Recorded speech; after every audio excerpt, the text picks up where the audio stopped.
이 아침 주시는 말씀은 시편 112편입니다. 구약성경 886면 시편 112편 1절에서 10절 말씀 우리 함께 합독하겠습니다. 할렐루야, 여호와를 경외하며 그의 계명을 크게 즐거워하는 자는 복이 있도다. 그의 후손이 땅에서 강성하며 정직한 자들의 후손에게 복이 있으리로다. 부와 재물이 그의 집에 있으며 그의 공의가 영구히 서 있으리로다. 정직한 자들에게는 흑암 중에 빛이 일어나나니 그는 자비롭고 긍휼이 많으며 의로운 이로다. 은혜를 베풀며 꾸이는 자는 잘 되나니 그 일을 정의로 행하리로다. 그는 영원히 흔들리지 아니하며 의인은 영원히 기억되리로다. 그는 흉한 소문을 두려워하지 아니하며 여호와를 의뢰하고 그의 마음을 굳게 정하였도다. 그의 마음이 견고하여 두려워하지 아니할 것이라. 그의 대적들이 받는 보응을 마침내 보리로다. 그가 재물을 흩어 빈궁한 자들에게 주었으니 그의 의가 영구히 있고 그의 뿔이 영광 중에 들리리로다. 악인은 이를 보고 한탄하여 이를 갈면서 소멸되리니 악인들의 욕망은 사라지리로다. 아멘. 8월 1일 초하루를 맞이해서 함께 새벽 기도에 동참해 주시고 기도하게 되어서 감사합니다. 오늘은 시편 112편 말씀을 봅니다. 시편 111편부터 117편까지를 우리 일반적으로 할렐루야 시편이라고 호칭을 합니다. 왜냐하면은 시편 111편부터 117편까지 보면은 맨 앞에든 혹은 뒤에 할렐루야 이런 단어들이 계속 반복이기 때문에 이제 많은 학자들이 시편을 분류하면서 할렐루야 시편이라고 이름을 부릅니다. 오늘도 보시면 맨 앞에 시작할 때 할렐루야로 이제 시작을 하죠. 113편도 할렐루야로 시작을 하고 뭐 이런 일들이 계속 되어서 할렐루야 시편이라고 이제 말씀을 합니다. 시편 이 112편은 유대인들이 유월절에 부른 찬양으로 알려져 있습니다. 유대인들에게 가장 좋은 최대 축제는 유월절이죠. 약 400년간 애굽에서 종노릇 하다가 하나님의 은혜로 자유를 얻고 해방이 되어서 약속의 땅 가나안으로 가게 되는 결정적인 일이 유월절에 시작이 되어집니다. 그래서 그 어떤 절기보다도 유월절이 되면 하나님께 감사하고 또 큰 은혜를 기억하는 그러한 절기이기도 합니다. 이 시편 112편의 말씀을 여러 가지 메시지가 있지만 한마디로 보면은 인생이 잘 되는 비결이 뭐냐 이런 것을 이 말씀 속에서 담고 있습니다. 사람은 누구나 한 번뿐인 인생을 살면서 이왕이면 내 인생이 우리 자녀들 인생이 또 내가 알고 있는 주변의 사람들 인생이 잘 되기를 바라는 갈망이 다 있죠. 복된 인생 되기를 원합니다. 근데 그 비결이 무엇이냐에 대해서는 사람마다 다 생각이 다르고 처방전이 다 달라요. 어떤 사람들은 돈 많은 것이 인생 잘 되는 비결이다. 어떤 사람은 권력 잡는 게 인생 비결이다. 어떤 사람은 뭐 인기 많은 것 혹은 또 공부 많이 하는 것이 인생 잘 되는 비결이다. 다 사람마다 뭐 시대마다 다 그 처방이나 어떤 그 처방전들이 다 다르죠. 근데 오늘 본문에서는 두 가지를 우리에게 말씀하고 계십니다. 먼저 우리 1절에서 4절 말씀 다시 읽어 보겠습니다. 할렐루야, 여호와를 경외하며 그의 계명을 크게 즐거워하는 자는 복이 있도다. 그의 후손이 땅에서 강성하며 정직한 자들의 후손에게 복이 있으리로다. 부와 재물이 그의 집에 있으며 그의 공의가 영구히 서 있으리로다. 정직한 자들에게는 흑암 중에 빛이 일어나나니 그는 자비롭고 긍휼이 많으며 의로운 이로다. 아멘. 오늘 아주 귀한 말씀을 하죠. 하나님을 경외하며 그의 계명을 크게 즐거워하는 사람은 복이 있다고 그래요. 그 당사자가 내가 하나님을 잘 믿고 하나님을 경외하고 그 계명을 크게 즐거워할 때 그 사람에게 복이 있다라고 말씀을 합니다. 복 중에 복이 무엇입니까?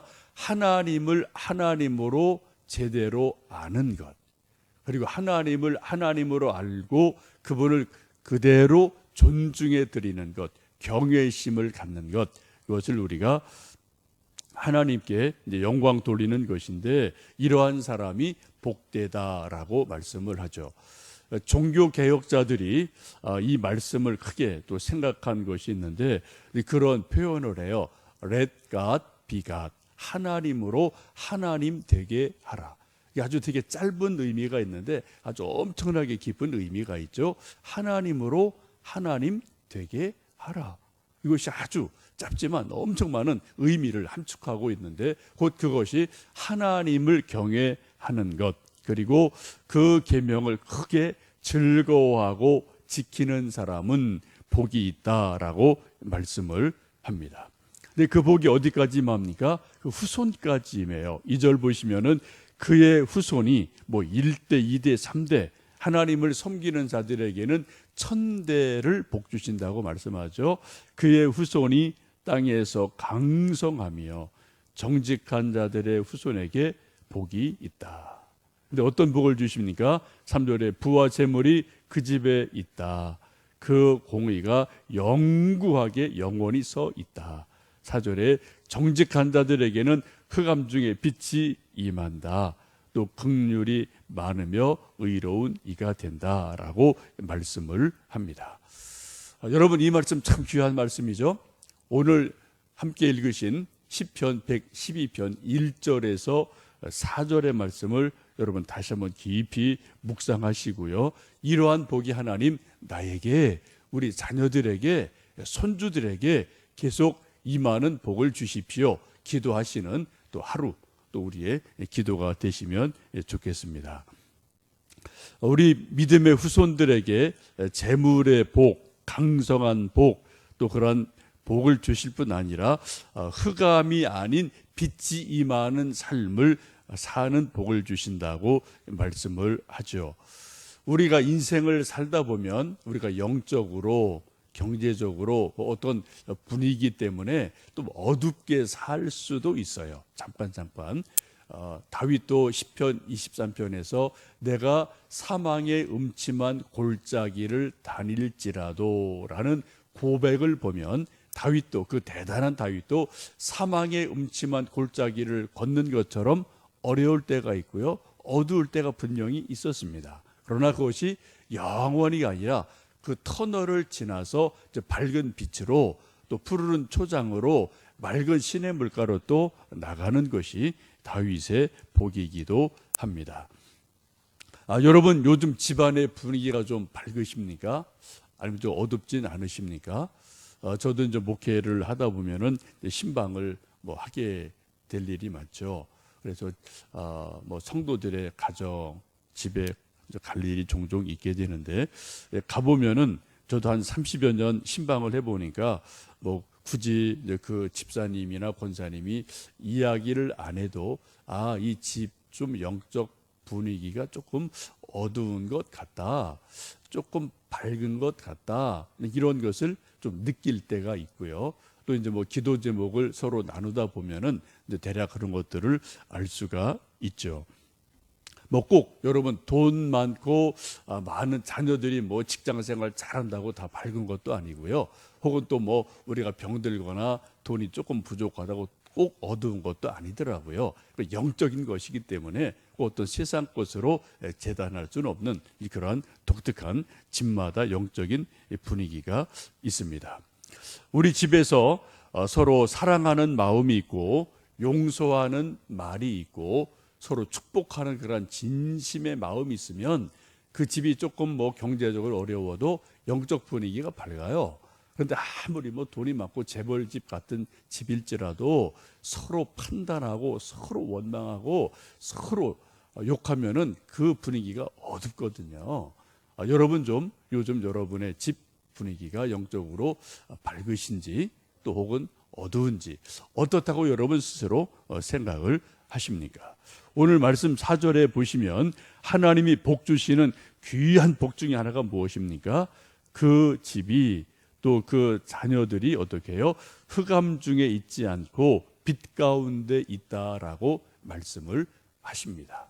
여러분, 우리가 이 여름철 또 힘들고 어려운 계절이지만 우리 모두 서로 가정에서 가족끼리 또 자녀들에게 부모가 자녀를, 자녀가 부모를 서로 축복함으로 영적인 분위기가 밝아지는 귀한 은혜가 있기를 주님의 이름으로 축복합니다.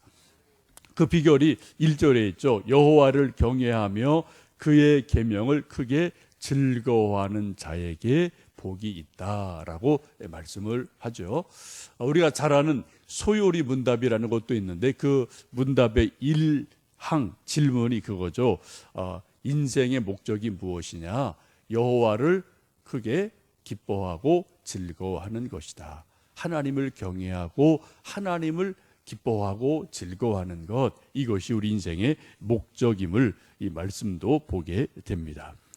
두 번째 복은 5절에서 9절의 말씀에서 볼 수 있겠습니다. 5절에서 9절 말씀 읽습니다. 은혜를 베풀며 꾸어주는 자는 잘 되나니 그 일을 정의로 행하리로다. 그는 영원히 흔들리지 아니하며 의인은 영원히 기억되리로다. 그는 흉한 소문을 두려워하지 아니하며 여호와를 의뢰하고 그의 마음을 굳게 정하였도다. 그의 마음이 견고하여 두려워하지 아니할 것이라. 그의 대적들이 받는 보응을 마침내 보리로다. 그가 재물을 흩어 빈궁한 자들에게 주었으니 그의 의가 영구히 있고 그의 뿔이 영광 중에 들리리로다. 아멘. 두 번째로 인생이 잘 되는 비결이 무엇입니까? 은혜를 베풀고 꾸어줄 능력이 있으면 꾸어주는 것. 뭔가 물질을 나누어주고 베풀어주는 사람, 재물을 흩어 빈궁한 자들에게 줄 힘이 있으면 나누어주는 사람, 이러한 사람이 잘 된다고 말씀합니다. 우리 모든 사람은 옛날이나 지금이나 100% 완벽한 사람 이 세상에 아무도 없습니다. 지식이나 인격이나 재물이나 100점짜리가 이 세상에 있을 수 없죠. 우리 다 나름대로 어느 정도 있기도 하고 없기도 하고 그런 것이 인간이지 않겠습니까? 우리 능력이나 물질이나 마음의 여유나 어떤 사람은 10 정도 가진 분이 있어요. 상황이 어떤 분은 30, 어떤 분은 50, 어떤 분은 70, 80 나름대로 각자 그때 자기 상황에 따라서 물질, 마음의 여유 이런 것들이 좀 이렇게 왔다 갔다 할 때가 있습니다. 그런데 진정한 부자가 누구입니까? 많이 소유한 사람이 아니라 가진 사람이 아니라 나눌 수 있는 사람이 부자인 줄로 압니다. 특별히 은혜를 베풀고 꾸어주는 사람이 큰 사람이고 부자이기도 합니다. 이런 사람들 어떻게 된다고요? 사람들이 이러한 꾸어주고 베푸는 사람은 영원히 기억이 된다라고 말씀을 합니다. 이런 사람들은 흉한 소식을 들어도 두려워하지 않는다라고 말씀을 해요. 흉한 소식은 일반적으로 전쟁을 말하죠. 요즘 우리도 이렇게 신문 보고 텔레비전 뉴스 들으면은 북한이 지금 브레이크 없이 계속 질주를 하고 있죠. 이러다 지금 이게 어떤 대형 사고가 날지 우리가 정말 내일을 알 수 없는 좀 그러한 좀 불안한 그러한 좀 시대를 살고 있지 않습니까? 또 북한이 그렇게 무작정 달려가면은 국제사회나 또 미국이나 이런 데서 그냥 놔둘 수도 없는 어떤 상황들이 지금 연출되는 것 같아요. 앞으로 어떻게 될지 참 저희들도 기도를 하고 이 땅에 다시는 전쟁이 없기를 기도하고 또 하나님의 은혜를 구하면서 우리가 살아가야 될 시대인 것이 참 분명합니다. 근데 앞으로 어떻게 될지 모르죠. 여러분 성경을 봐도 그렇고요. 인류 역사를 봐도 그렇고요. 인류 역사는 어떻게 보면 전쟁의 역사거든요. 전쟁이 왜 일어나나 우리도 모르겠습니다. 그 권위는 그때마다 큰 국제적인, 정치적인, 경제적인, 민족적인 다양한 요소들이 버무러져서 전쟁이 일어나고 이런 것들이 있습니다만, 한 가지 분명한 것은 하나님께서 전쟁을 하나님 심판의 도구로 쓰신다는 겁니다. 이게 구약의 말씀이에요. 또 세계사 역사에 또 하나님 쓰시는 하나님의 방편이거든요. 그래서 악한 자를 어떻게 해요? 더 악한 자가 쳐서 악을 멸해요. 그래서 악이 사라지거든요. 여러분, 구약의 성경 보십시오. 이스라엘 백성들의 북이스라엘, 남유대, 이때 악한 왕들이 서면 어떻게 됩니까? 더 악한 자가 와서 악한 왕을 쳐요. 그래서 죽이고 그 정권을 무너뜨리고 또 새로운 정권이 서지고 더 악해지면 또 악한 자가 와서 치고, 심지어는 이방 민족이 와서 치고, 이런 것들이 구약의 역사거든요. 우리가 단지 기도할 것은 바라기는 우리 시대에, 우리 자녀의 세대에 이 땅에 전쟁이 없기를 정말 기도하고 바랍니다만, 모르죠. 하나님이 어떠한 또 섭리가 있으신지 우리가 알 수 없습니다만, 우리 하여튼 전쟁이 없기를 기도하면서 하나님의 긍휼을 이제 구해야 되는 그런 절절한 시대를 우리가 살아가고 있습니다.